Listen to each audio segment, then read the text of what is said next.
할렐루야. 찬양대 찬양 감사드립니다. 영락교에서 사역하면서 받은 복 중에서 4년 동안 상담부를 섬긴 적이 있습니다.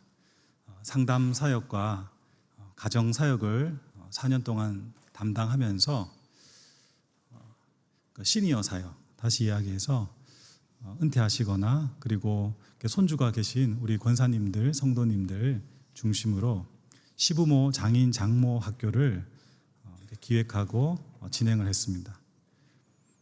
그게 지금은 시니어 학교로 발전되어서 계속해서 사역이 되고 있는데, 사역을 섬기는 기간에 시부모, 장인, 장모 학교의 사역 내용을 한 20년치를 돌아봤어요. 돌아보니까 여러 강사와 그리고 또 여러 목사님들이 강의를 하시고 프로그램이 있었는데, 그 핵심적인 것이 세 가지였습니다. 하나는 무엇이냐 하면 죽음의 문제였어요. 죽음이 찾아왔을 때 어떻게 이해하고 대응할 것인가. 그리고 두 번째는 내가 이제 인생을 매듭짓는 시기에서 그리스도의 성품을 닮아서 어떻게 성숙해 갈 것인가 라는 개인적인 고민. 그리고 마지막으로 자녀들과의 관계, 무엇보다 손주들에게 어떤 할머니, 할아버지로 비춰질 것인가. 이 세 가지 주제가 큰 사역의 내용이었습니다. 그래서 기도하면서 이걸 어떻게 표현하면 좋을까 이렇게 생각을 하는데, 하나님께서 주신 마음이 인생을 정리하는 시기에 세 가지 꽃이 피는구나. 그래서 죽음에 대한 문제는 우리가 하나님의 말씀의 약속대로 영화로움의 꽃을 피울 때에 대답이 되겠다. 우리 성품의 문제는 성화라는 인생의 꽃이 피면 그것이 되겠다. 마지막으로 자녀와 그리고 후손들에 관련된 관계의 문제는 분화라는 꽃이 피면 좋겠다라는 생각을 했습니다. 여러분, 오늘 말씀은 세 가지 꽃들 중에서 분화에 관련된 꽃이 무엇인지를 여러분들과 함께 나누고자 합니다. 성도 여러분, 오늘 본문은 삼손의 사역이 시작되는 첫 이야기를 담고 있습니다. 13장부터 시작해서 가장 많은 분량을 차지하는 실질적인 마지막 사사인 삼손의 이야기입니다. 삼손은 정말 하나님의 은혜로 그의 인생이 나락에서 끌어올려진 그런 사사였습니다. 여러분, 은혜라는 표현 자체가 좋지만 실제로 삼손이라는 사사의 인생은 실패한 인생이었습니다. 이방 여인에게 마음을 빼앗겨서 그의 본분을 망각하고 눈까지 뽑혀서 노예 생활을 하다가 마지막 순간에 간절한 기도에 응답하신 하나님의 역사를 경험하게 된 것이죠. 그러나 그의 삶의 첫 시작은 결코 이런 실패를 예상할 수 없을 만큼 복되었습니다. 우리가 잘 알고 있다시피 사사기 13장의 내용을 보면 삼손의 그 인생의 첫 시작은 하나님의 놀라운 기적에서 시작됩니다. 우리가 알고 있는 사무엘의 이야기, 그리고 예수님의 탄생, 무엇보다 수많은 불임 가족에게 허락하신 하나님의 생명의 역사 이야기가 삼손의 이야기입니다. 아버지 마노아가 아이가 없어서 인생에 낙이 없을 때에 하나님의 사자가 나타나서 그의 아내에게 아이가 하나님의 생명의 능력으로 주어질 것이라고 약속합니다. 그 약속에 따라서 삼손이 이 땅에 태어나게 되는 것이죠. 이 하나님의 은혜로 시작된 그의 인생 가운데 주님은 삼손을 정말 결단코 떠나지 않으시고 끝까지 함께 하셨습니다. 여러분, 그 어린 시절의 이야기는 누가복음에서 지혜와 키가 자라셨던 예수님의 어린 시절의 모습을 연상케 합니다. 사사기 13장 24절에서 25절의 말씀을 보면 이렇습니다. 그 여인이 아들을 낳음에 그의 이름을 삼손이라 하니라. 그 아이가 자라매 여호와께서 그에게 복을 주시더니 소라와 에스다올 사이 마하네단에서 여호와의 영이 그를 움직이기 시작하였더라.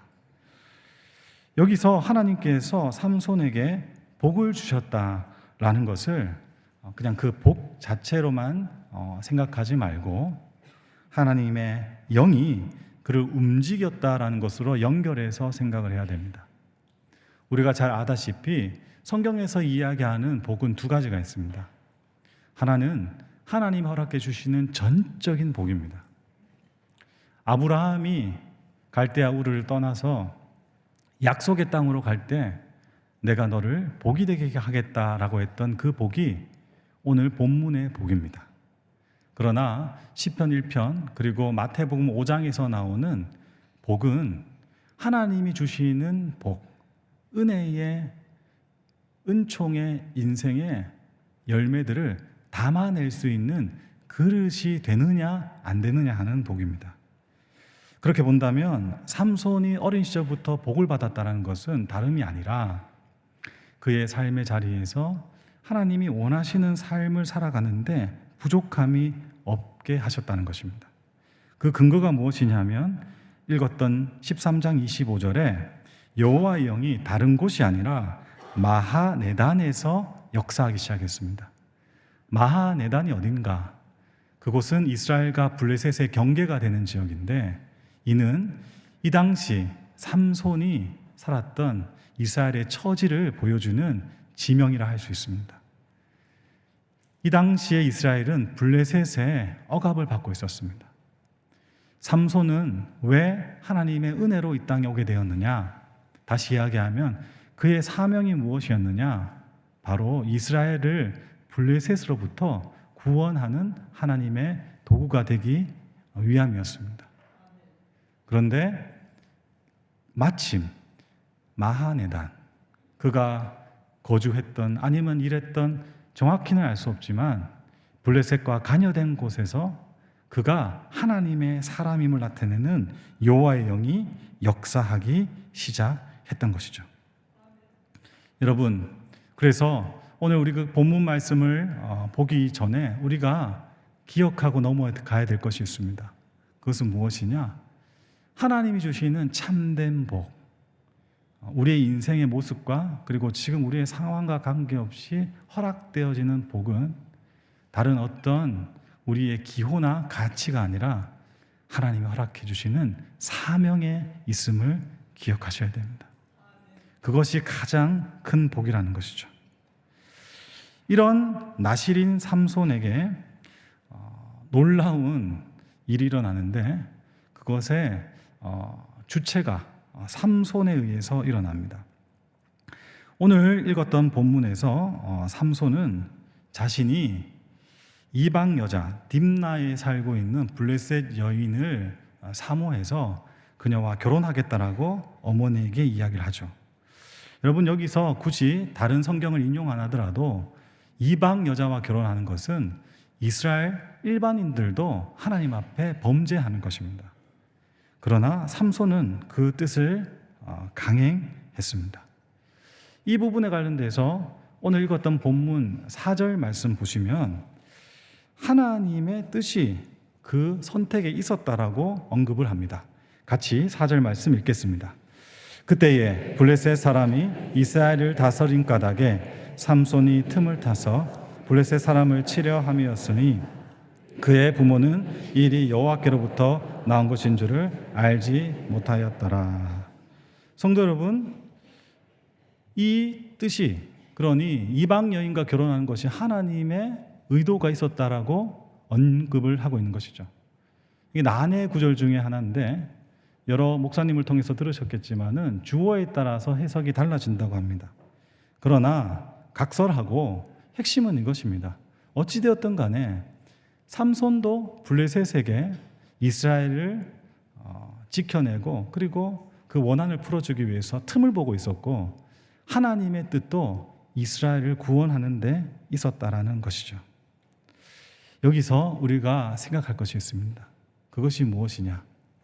하나님의 의도와 뜻, 그리고 우리의 생각과 기호가 일치되면 좋을 것인데 그렇지 않을 수도 있다.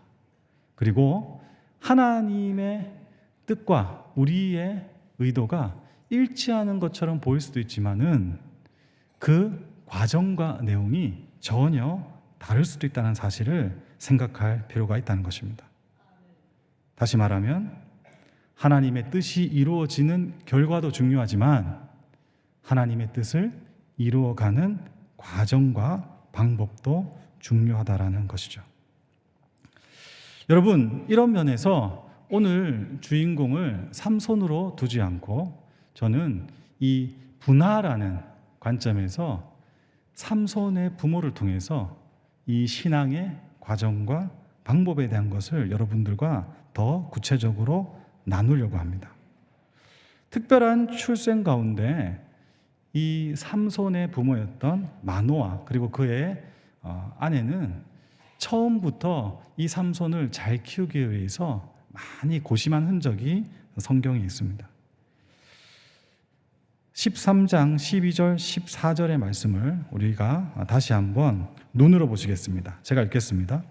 마노아가 이르되 이제 당신의 말씀대로 되기를 원하나이다. 이 아이를 어떻게 기르며 우리가 그에게 어떻게 행하리이까? 여호와의 사자가 마노아에게 이르되 내가 여인에게 말한 것들을 그가 다 삼가서 포도나무의 소산을 먹지 말며 포도주와 독주를 마시지 말며 어떤 부중한 것도 먹지 말고 내가 그에게 명령한 것은 다 지킬 것이니라 하니라. 여러분, 어떻게 키워야 될지 하나님께 물었어요. 신앙을 가진 그리스도인이라면 자녀를 양육할 때 그리고 정말 눈에 넣어도 아프지 않는 손주들 자라는 것을 봤을 때 하나님께서 얘네들을 키워줬으면 좋겠다. 하나님께서 이들의 인생을 책임졌으면 좋겠다. 다 그렇게 생각을 하게 되는 거죠. 그러나 이 첫 시작과 다르게 마노아와 그리고 그의 상황들은 결코 좋지 않았습니다. 무엇보다 마노아라는 사람은 신앙적으로 그렇게 건강한 사람이 아니었다는 것을 오늘 성경 말씀을 통해서 알 수 있습니다. 먼저 말씀드리자면 마노아의 신앙은 어떤 신앙이었느냐? 하나님의 놀라운 은혜와 기적의 역사를 경험하는데도 불구하고 그는 전형적인 인습에 매여서 사람들이 해왔던 그리고 인생들이 이야기하는 신앙의 가치를 쫓은 사람이었습니다. 그리고 율법적인 모습으로 하나님의 성품과 그분의 일하심에 대해서 하나님이 은혜와 사랑이 많으신 분이라는 사실보다 거룩하시고 존귀하시는 분이기 때문에 두렵고 무서운 분이라는 생각을 하게 되는 것이죠. 여러분, 오늘 읽었던 본문 앞쪽에 3장 21절 23절을 다시 한번 같이 보시겠습니다. 제가 읽어드리겠습니다. 여호와의 사자가 마노아와 그의 아내에게 다시 나타나지 아니하니 마노아가 그제야 그가 여호와의 사자인 줄 알고 그의 아내에게 이르되 우리가 하나님을 보았으니 반드시 죽으리로다 하니 그의 아내가 그에게 이르되 여호와께서 우리를 죽이려 하셨더라면 우리 손에서 번제와 소제를 받지 아니하셨을 것이요 이 모든 일을 보이지 아니하셨을 것이며 이제 이런 말씀도 우리에게 이르지 아니하셨으리라 하였더라. 만화를 보니까 저를 보는 것 같습니다. 좋은 아내가 있었어요. 하나님에 대한 신앙은 삶 속에서 영향력을 끼치고 삶 속에서 드러나게 됩니다. 내가 믿는 하나님이 그렇게 드러난다는 것이죠. 놀랍지 않습니까? 기적과 같은 역사가 있었어요. 하나님이 가장 가까이 계셔요. 그런데 마노아는 공포를 느끼고 전율하게 됩니다. 왜 그럴까요? 하나님에 대한 이해가 바르지 못했기 때문입니다. 그러나 그의 아내는 이름도 없는 그냥 무명의 사람이었지만 분별력이 있었고 하나님이 어떤 분이신 줄 알았고 그리고 그 길을 걸어가야 되는 신앙의 여정을 이해하고 있었던 것이죠. 여러분, 여기서 우리는 다시 생각할 수 있습니다.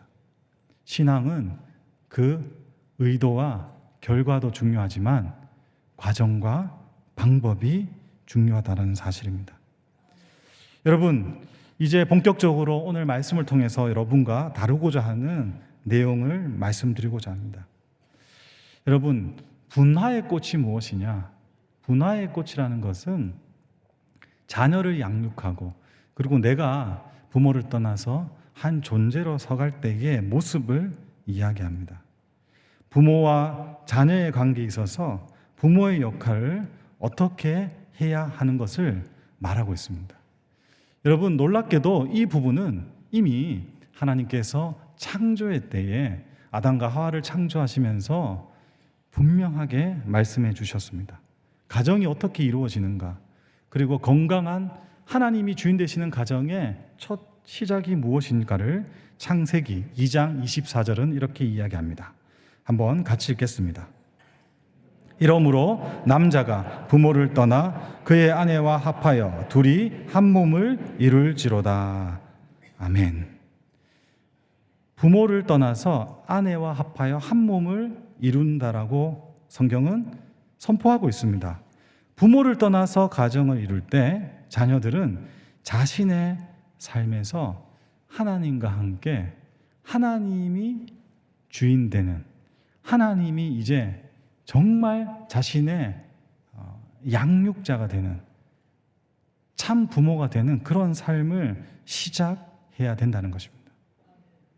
그런데 이것을 하지 않으면 우리 시대에서 문제가 되고 있는 소위 캥거루족이라고 하는 그런 아이 어른, 자기의 길을 스스로 결정하지 못하고 삶을 자립해서 끌어가지 못하는 그런 연약한 자녀와 후손들이 계속해서 생기게 됩니다.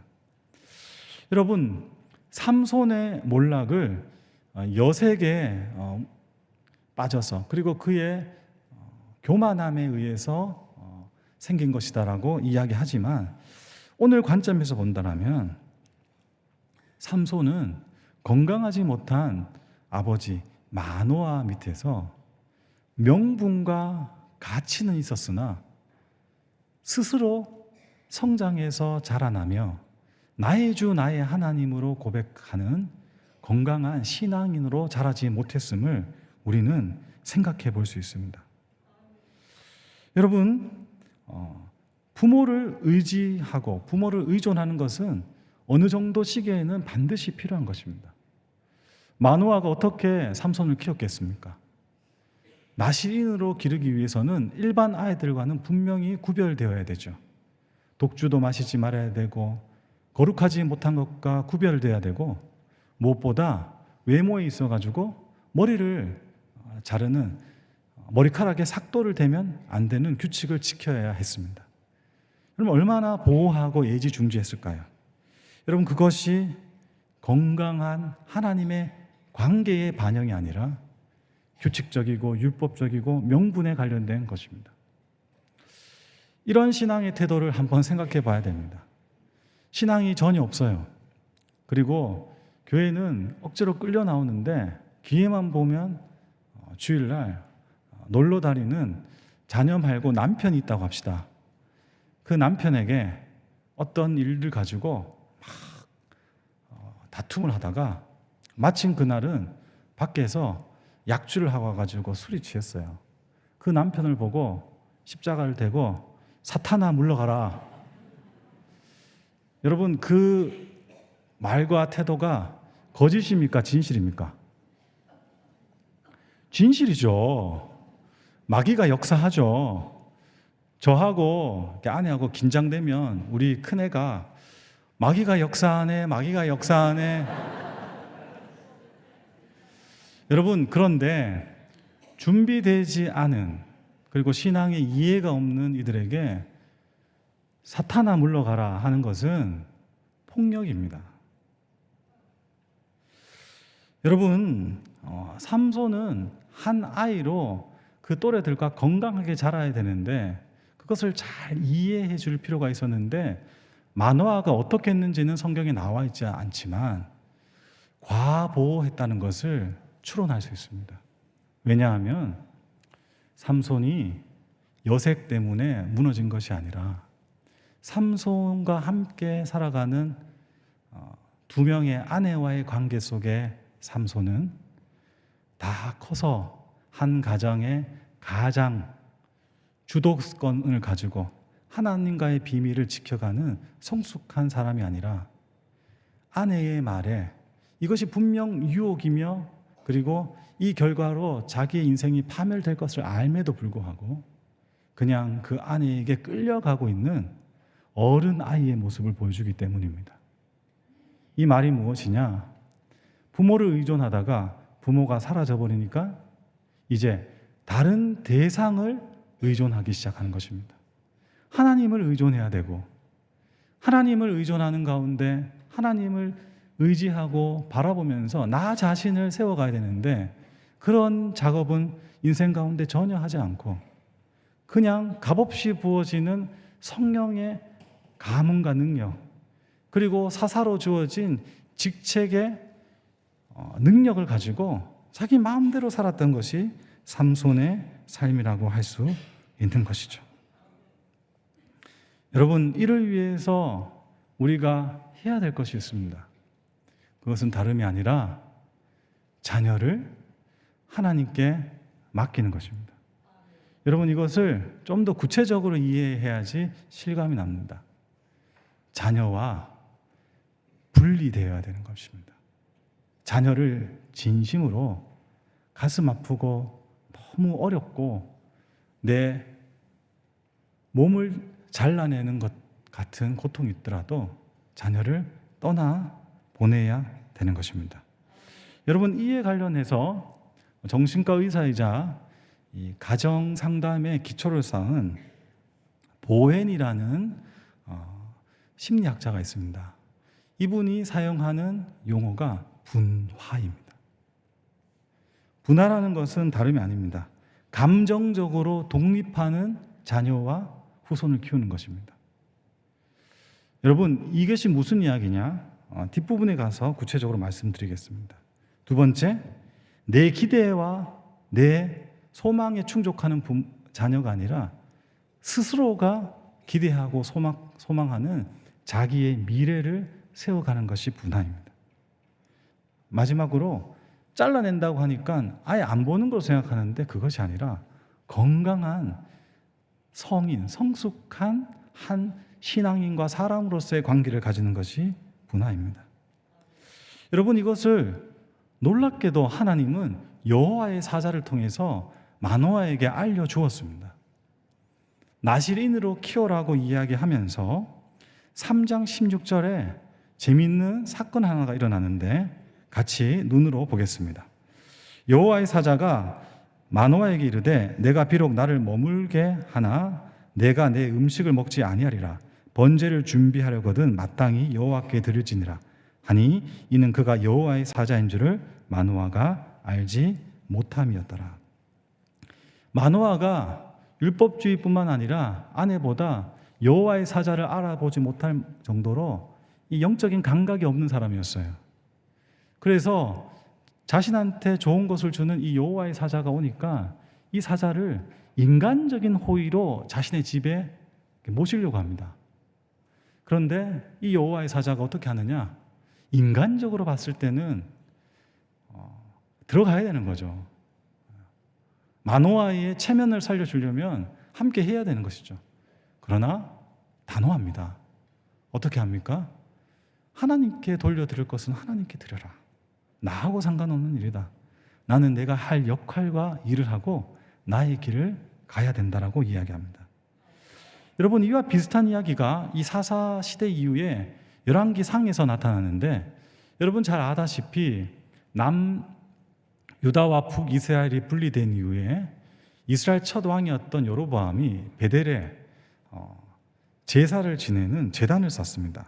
여기 관련돼서 하나님께서 한 선지자를 보내는데 이 선지자가 여로보암에게 경고를 하고 자신의 집으로 돌아가는 길에 베델에 있는 또 다른 한 늙은 선지자가 이 선지자가 인간적으로 좋아서 자기 집에 머물게 하려고 합니다.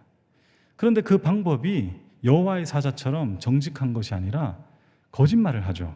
어떻게 이야기하냐 하면 나도 선지자인데 하나님께서 당신을 우리 집으로 데리고 와서 섬기라고 했다라고 말합니다. 근데 여기에 이 선지자가 속아 넘어가요. 그래서 어떻게 됩니까?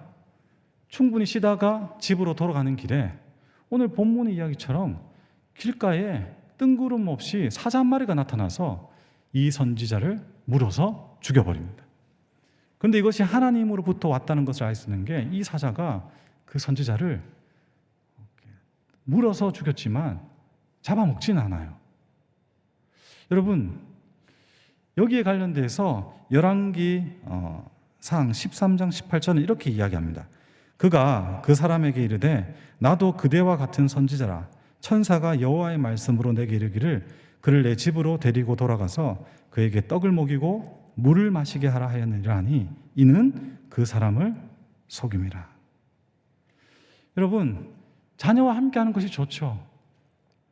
그네들을 보고 있으면 그냥 배부르고 행복해집니다.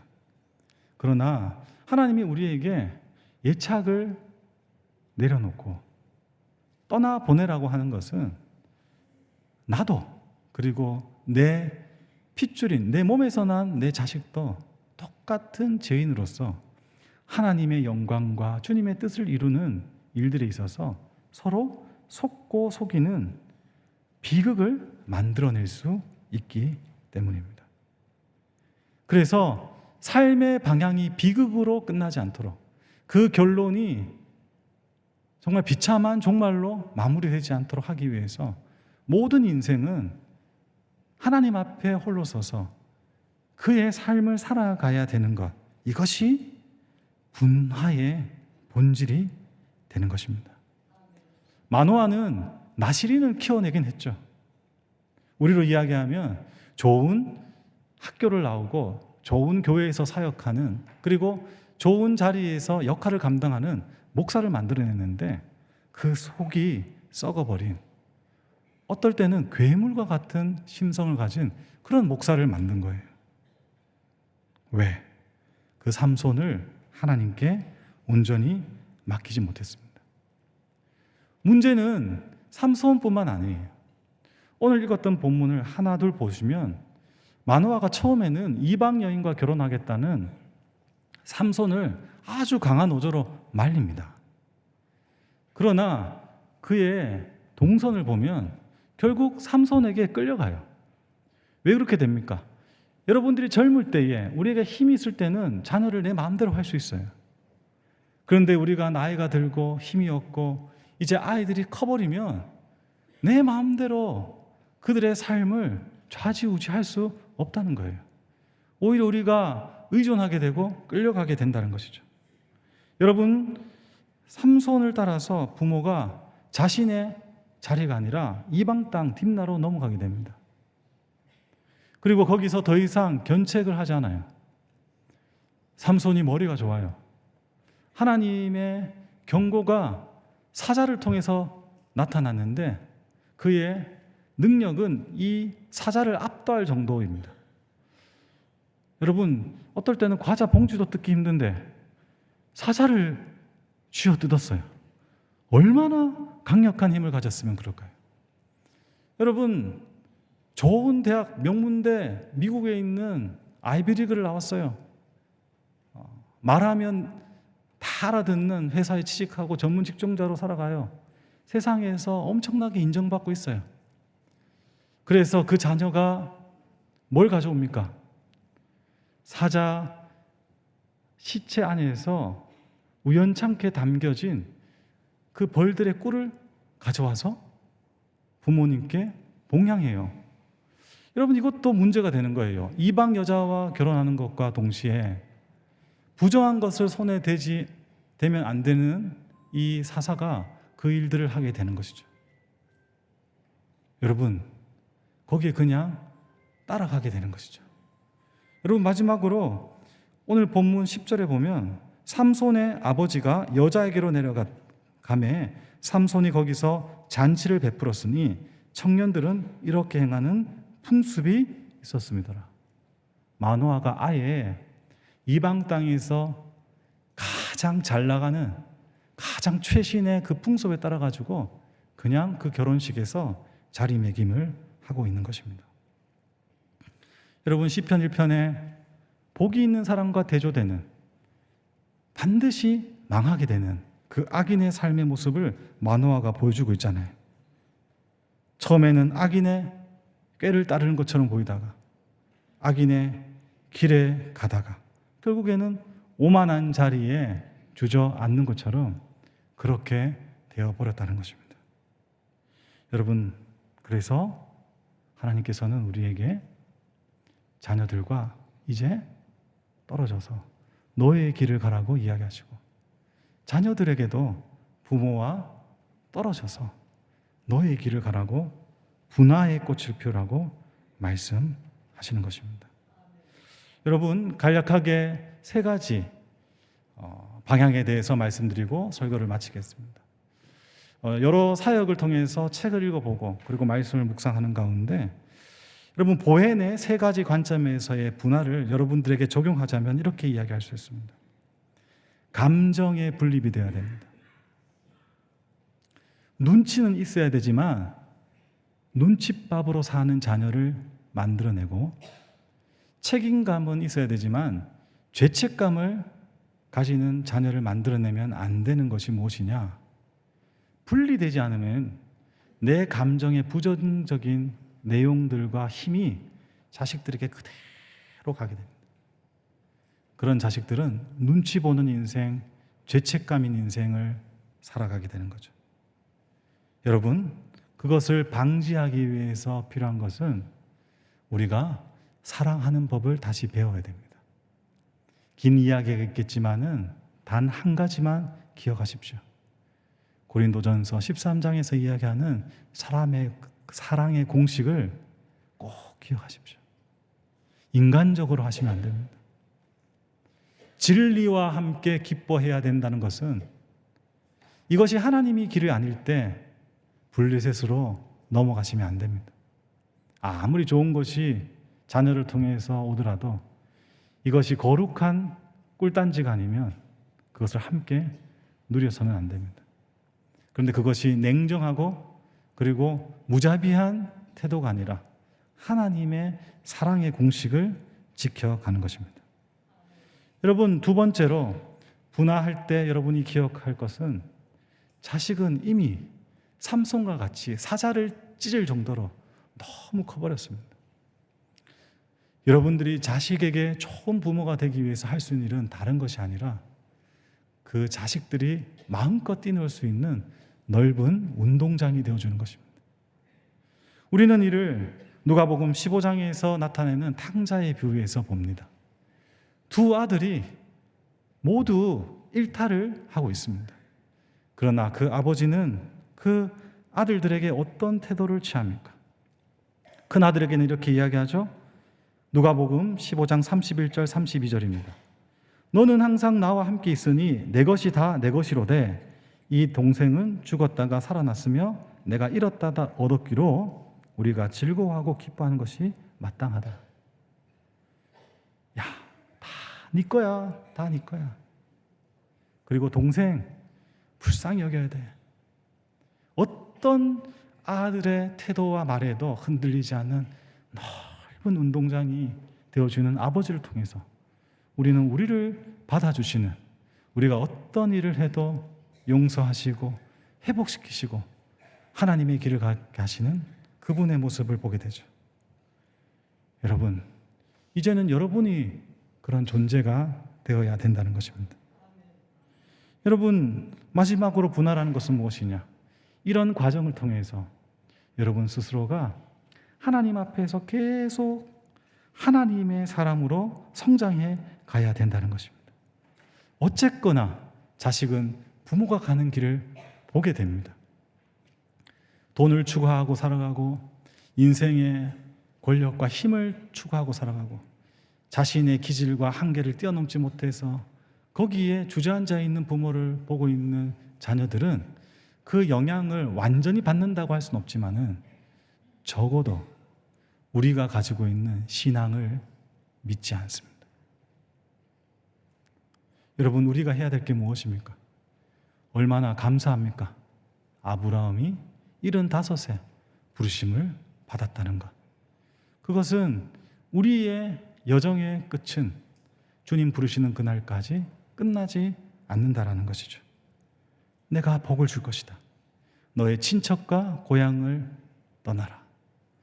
여러분의 부모로부터 분화하는 성숙한 어른이 되고, 여러분의 자녀를 분화시켜주는 성숙한 부모가 되고, 그 공허함과 텅 빔을 하나님께서 초청하시는 그분의 길을 걸어감으로 말미암아 마땅히 이 시대 가운데, 그리고 여러분 자녀와 후손들에게 본이 될 수 있는 하나님의 사람이 되는 것입니다.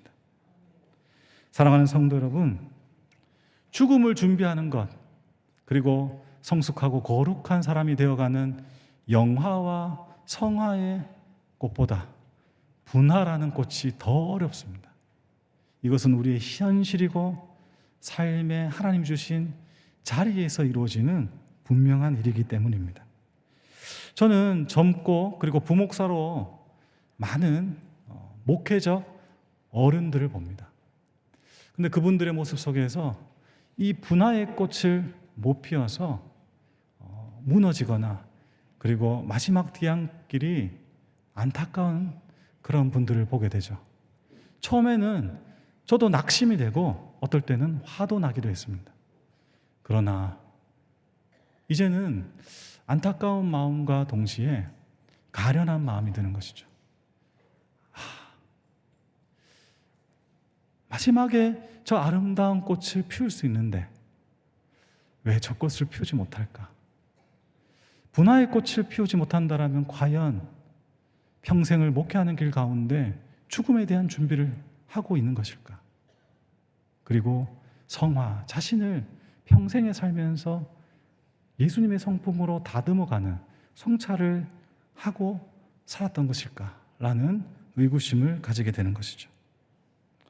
여러분, 이것은 어려운 일입니다. 그러기에 우리는 오늘도 이 자리에 와서 하나님을 의지하며 우리가 마땅히 걸어가야 할 길이 무엇인지를 주님의 말씀에 비추어 살아갑니다. 여러분, 여러분의 인생이 어디까지인지 모르겠지만, 그리고 여러분이 꽃 피우는 꽃들이 이제 어느 시점에 있는지는 알 수 없지만, 바랄건대 여러분의 인생의 마지막 순간에 성화와 영화, 그리고 분화의 아름다운 꽃을 피워서 하나님께 드리는 존귀하고 거룩한 하나님의 자녀 되시기를 예수님의 이름으로 축복합니다. 기도하겠습니다. 하나님 아버지, 감사합니다. 하나님께서 우리 한 사람 한 사람에게 기대하시고 바라보시는 놀라운 뜻이 있음을 믿습니다. 나이가 들어서 하는 일이 아님을 다시 한번 생각합니다. 하나님 부르셨을 때 영화와 분화와 성화의 꽃을 피우길 원하시는 미쁘신 뜻이 있음을 바라며 우리의 삶을 하나님께 아름답게 꽃 피워드리는 존귀한 삶 되도록 인도하여 주시옵소서. 저희의 힘으로 할 수 없사오니 주의 성령께서 함께 해주시고 능력으로 충만하게 채워 주시옵소서. 가정과 자녀들에게 복을 주시며 여기 있는 한 분 한 분의 기도를 통하여 놀라운 은혜의 역사를 자녀들과 후손들에게 이루어 주시옵소서. 우리 주 예수 그리스도 이름으로 간절히 기도드립니다. 아멘.